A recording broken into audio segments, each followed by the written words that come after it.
Hi guys, in front of me is Samsung Galaxy M04 and let me show you how to perform a soft reset of this device. So if your phone's stuck for some unknown reason and you want to reactivate it, just tap on the power button along with the volume down buttons, hold them together,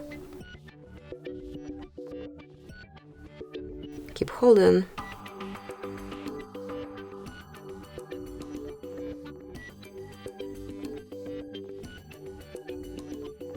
and once you feel the vibration, you can release the button and just wait till your phone is rebooted.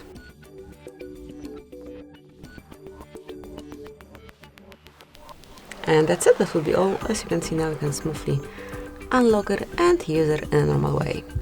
Thank you for watching. Please subscribe our channel and leave the thumbs up.